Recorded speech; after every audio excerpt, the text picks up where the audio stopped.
Ég heiti Friðberg Elín Traustason, ég 25 ára og ég nemi í tækniskólanum eins og er. Hugmynd mín kristna trú þegar ég var ungur og þegar ég var alast upp var þetta var bara eitthvað sem við gerðum í raun og veru stundum, þetta eitthvað sem mamma og pappi talaði mikið en í raun og veru þýddi ekkert fyrir mér, hver Guð var, þetta var bara eitthvað svona, ég þarf að standa mig vel í skólanum, ég þarf að vera viss að ljúga ekki, ég má ekki, stela, má ekki vera leiðilegu fólk, þetta var svona lista af hlutum sem maður mátti ekki gera. Þú fórst í kirkju til þess að hlusta á einhvern gaur segir, hey, hérna allir hlutinir sem þú mátt ekki gera, ekki fara að gera þessa hluti. Þannig að Guð var bara svona rosalega pirrandi og leiðilegu gaur í raun og veru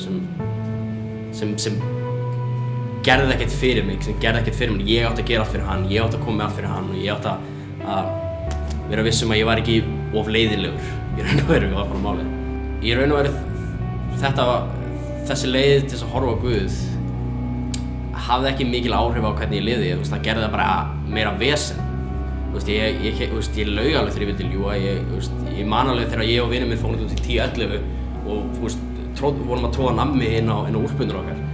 Og ég var ekkert eitthvað svona, ó nei, ég er að brjóta Guði, ég bara fekk svona samviskubit eftir á þetta, ég var að brjóta eitthvað boðorð í Biblíunni. En þetta stoppaði mig ekkert, þetta í raun og veru gerði lífið bara erfiðara, meira þungt, meiri byrði fyrir lífið mitt í staðinn fyrir bara það hefði verið miklu einfaldara fyrir mig bara ekki trúa Guð og bara gera nákvæmlega það sama. Og ég held að mér sem krakka hefði fundist bara lífið mun auðveldara þá og sem ungling hefði fundist það bara miklu auðveldara. Ég byrjaði að gera mig grein fyrir því að það væri eitthvað meira en bara þetta svolítið seint. Ég var byrjaður, þegar ég var unglingur þá byrjaði mikið að mæta í kirkju. Ég byrjaði að taka þessu mjög alvarlega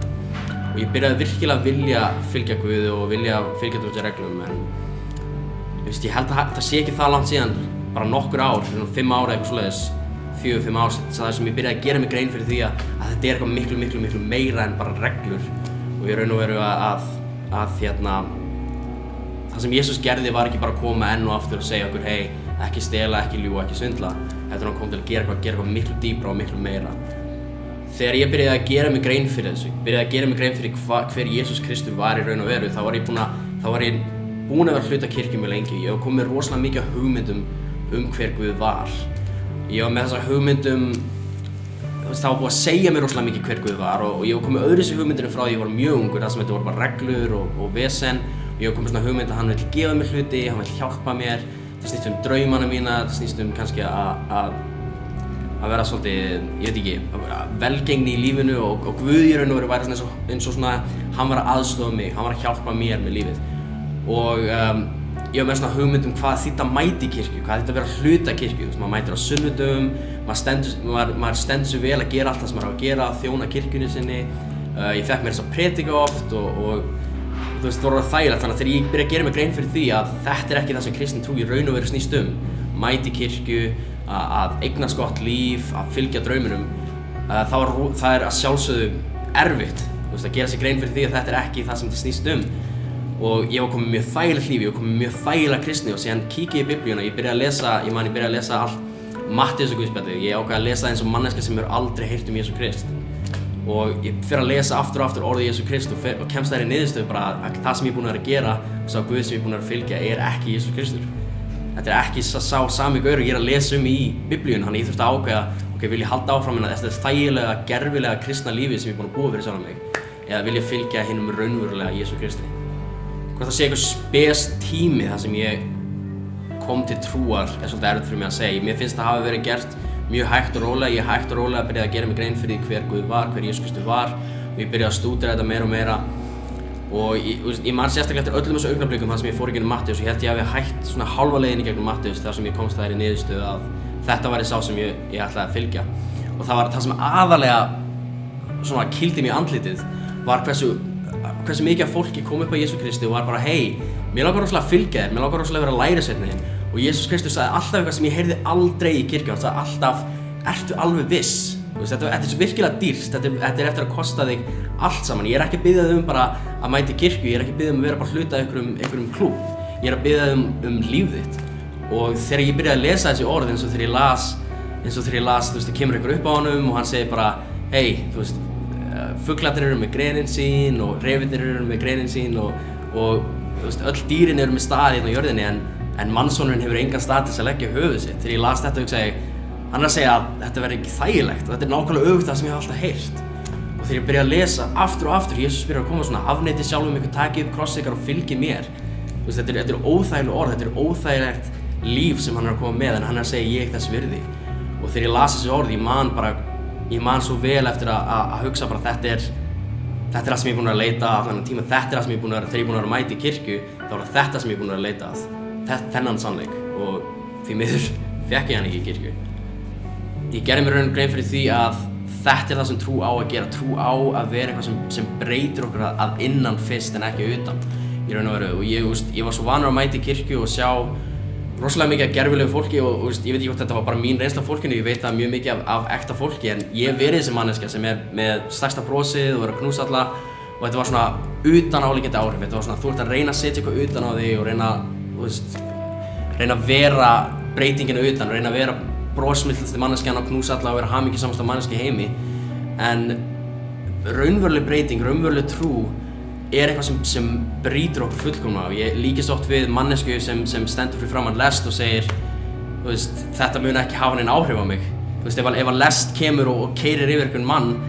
hann er ekki eftir að labba í burtu frá því, hann er eftir að brotna, hann er eftir að breytast fullkomlega það sem eftir er og hann mun vera mjög heppinn ef hann lifir af. Þetta er sem trú gerir, hún brýtur okkur, hún breytir okkur það sem eftir er og þetta er þegar við gerum okkur grein fyrir hvað Jesús Kristur hefur gert fyrir okkur, þá að hafa áhrif á okkur, þá að breyta okkur, þá að snúa stefnu okkar í aðra átt og þá er þetta ekki lengur byrði eins og þetta var þegar ég var barn, þá er þetta ekki lengur einhver lista af hlutum sem ég þarf að gera, heldur þetta er trú á þann sem frelsaði mig, þetta er trú á þann sem ég elska og þrá að fylgja og þá verður þetta ekki lengur byrði heldur gleði. Það er áhrifin sem trú á að hafa. Hvernig ég byrjaði að sjá kirkjuna breyttist rosalegt. Það var ekki lengur staður þar sem þú komst inn og áttir að reyna að vera fullkominn. Þetta var staður þar sem þú áttir að koma inn og vera brotinn. Þetta er staður þar sem að þú komst og þú játaðir, hey, ég get þetta ekki. Ég get ekki gert þetta. Bara Jesús Kristur getur gert þetta. Og hellinga öðru fólki sem er að játa nákvæmlega sama. Og þá breytist það fullkomlega, þið eru ekki lengur fólk sem er að reyna að toppa hvort annað í hver er betri, hver er meira fullkominn, hver er betri að predika, hver er betri að syngja, hver er betri hver er með stærsta hljóðkerfið eða hvað sem það er sem mér leið eins og ég var í keppni við en þetta var allt í einu núna, hey, ég er með þessa synd sem ég þarf að díla við, ég vil líkast meira Jesú Kristi, getur þú hjálpað mér? Og núna eru þetta allt í einu samansafn af bræðrum og systrum sem vilja ekkert meira en líkast Jesú Kristi sama hvað það kostar út af því að þeir hafa séð hver hann er, þeir hafa séð hvað hann hefur gert fyrir þau og það er virkilega magna hvernig kirkja breyttist fullkomlega fyrir mér í eitthvað sem að byrði, í eitthvað sem getur létt mína byrði og áður fyrir þá var tilgang lífsins fyrir mér rosalega mikið bara ég veit ekki raun og veru hver tilgangur var, þetta var bara lifa frá degi til dags, gera það sem lætur mig líða vel og reyna kannski að eiga gott líf og svona en þegar þú trúir þessu, þegar þú hefur þessa trú á Jesú Krist að hann er í raun og veru svo sem hann sagðist vera og hann gerði þetta fyrir þig, hann tók á sig okkar syndir það breytir öllu og það eina sem ég þrái núna að gera er að gefa honum dýrið, er að lyfta honum upp og segja horfið á þennan Guð sem er þess virði að lifa fyrir alveg svo Jesús Kristur sjálfur gerði í hvert sinn sem hann kallaði fólk til sín hann kallaði fólk ekki, hann var ekki að selja saman sig, hann var ekki eitthvað svona hey, ég er með alla þessa fítusa og ég get gert allt þetta fyrir þig nei, hann sagði bara einfaldlega ég er þess virði, komdu og fylgdu mér og fólk gerði það út af þau sáu hann er þess virði áður fyrir þá hefði ég staðið frammi fyrir kirkju og ég hefði örugglega sagt eitthvað eins og eftir að ég kom til trúar þá hefur lífið mitt orðið svo miklu auðveldara og Jesús Kristur er með mér alls staðar og Jesús Kristur hjálpar mér í gegnum allt sem er vissulega satt en ég myndi ekki segja að lífið hafi verið núna fyllt af gleði og sé bara besta líf í heimi og sé bara rosalega auðvelt og dansa rósum og allt þetta ef eitthvað þá myndi ég segja að lífið er orðið erfiðara eftir að ég hef komið til trúar alveg eins og Jesús Kristur þessi mynd sem hann málar aftur og aftur hann er alltaf að segja hey, ef þú ætlar að fylgja mér þá mun það vera erfitt ekki gera þetta ef þú ætlar að lifa fyrir sjálfa þig gerði þetta ef þetta er í alvörunni mikilvægt fyrir þér ef þú vilt í alvörunni fylgja mér og mér finnst ég horfa á þetta svona svolítið eins og bara með að vera einmaður það var miklu auðveldara þegar ég og kona mín vorum bara að deyta eða eitthvað eða þegar við vorum bara að tala á netinu saman og eitthvað það var auðvelt og það var þægilegt en núna erum við gift og það er miklu erfiðara að þurfa að sinna konu minni og þurfa að hugsa ykkur aðra mannesku á undan sjálfum mér og á sama hátt. Núna er ég orðinn faðir líka og það var miklu auðveldara að vera skemmtilegi frændinn sem kemur í heimsókn og skemmtir sig með börnin og fer síðan. En þú veist, þetta er miklu erfiðara líf, en þetta er svo mikið þess virði og það er pointið, þú veist, af hverju giftust við, af hverju verðum við feður og mæður, þú veist, af hverju fylgjum við Jesú Krist, það er út af því við sjáum,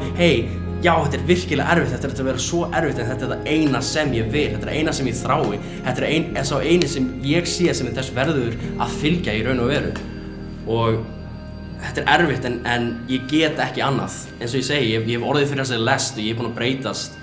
fullkomlega, ég get ekki hugsað mér annað líf, sama hversu erfitt það er, sama hversu ótrúlega erfiði tímar eru framvindar, það skiptir ekki máli. Þetta er það eina líf sem ég get hugsað mér, þetta er það eina sem ég get gert að fylgja Jesú Kristi því hann er sá eini sem er þess verður. Þannig að ef þú ert þessi manneskja sem til dæmis ert búin að vera að mæta í kirkju lengi og þú sér bara ekki tilgangi lengur með þessu, þú sérð ekki af hverju, ég hveti núna bara, til dæmis gerðu bara saman ég bara fara í Matteus og skoða þetta, skoða hvað Jesús er að segja, skoða hver Jesús er beint frá rótinni. Og virkilega kannaðu, er þetta þess virði, er hann þess virði til þess að fylgja? Ég ætla ekki að komast að niðurstöðu fyrir þig, en ég get sagt þér frá minni eigin reynslu og allar þeirra sem standa við hliðina á mér, hann er meira en þess virði, hann er það eina sem er þess virði að fylgja, hann er sá eini sem er þess virði að gefa líf sitt fyrir.